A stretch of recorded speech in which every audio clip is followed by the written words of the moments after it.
Hey guys, అందరూ ఎలా ఉన్నారు? ఇంట్లో ఏ వెజిటేబుల్స్ లేనప్పుడు నోటికి మంచిగా తినాలనిపిస్తున్నప్పుడు ఈ కర్రీ ఖచ్చితంగా ట్రై చేయండి. చాలా బాగుంటుంది. అలానే ప్రాసెస్ కూడా చూసేయండి. ఫస్ట్ హాట్ వాటర్లో మిల్ మేకర్ వేసి పక్కనైతే పెట్టేసుకోండి. తర్వాత మిక్సీ జార్లో చెక్క, లవంగం, కొన్ని మిరియాలు, ఇంకా జీలకర్ర, కొంచెం చిన్న బిర్యానీ ఆకు, టమాటోస్, పెరుగు వేసి పేస్ట్ లాగా పట్టి పక్కనైతే పెట్టేసుకోండి. దాని తర్వాత ఒక బాండి తీసుకొని అందులో కొంచెం ఆయిల్, జీరా వేసి అది మంచిగా ఫ్రై అయిన తర్వాత ఆనియన్స్, మిర్చి ఇంకా కరివేపాకు వేసి బాగా ఫ్రై చేసుకోండి.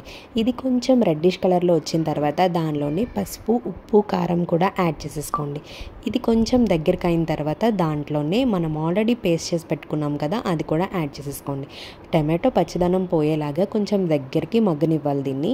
దాని తర్వాత మనం ఆల్రెడీ హాట్ వాటర్లో వేసి మిల్ మేకర్ ఉంచాం కదా, ఆ మిల్ మేకర్ నుంచి వాటర్ అంతా తీసేసి కొంచెం కర్రీ దగ్గరికి అయిన తర్వాత ఆ మిల్ మేకర్స్ని కూడా అందులో యాడ్ చేసేసుకోండి. మిల్ మేకర్కి ఉప్పు, కారం మొత్తం పట్టాలి. కొంచెం పట్టిన తర్వాత అందులోనే వాటర్ కూడా యాడ్ చేసేసుకోండి. మిల్ మేకర్ని మంచిగా ఉడికించుకోవాలి. ఈ టైంలోనే మనం సాల్ట్ ఇంకా మసాలా అడ్జస్ట్ చేసుకోవాలి. సాల్ట్ సరిపోకపోతే మళ్ళీ సాల్ట్ వేసుకొని కొంచెం ధనియాలు, జీలకర్ర పౌడర్, కొంచెం గరం మసాలా కూడా యాడ్ చేసేసుకోండి.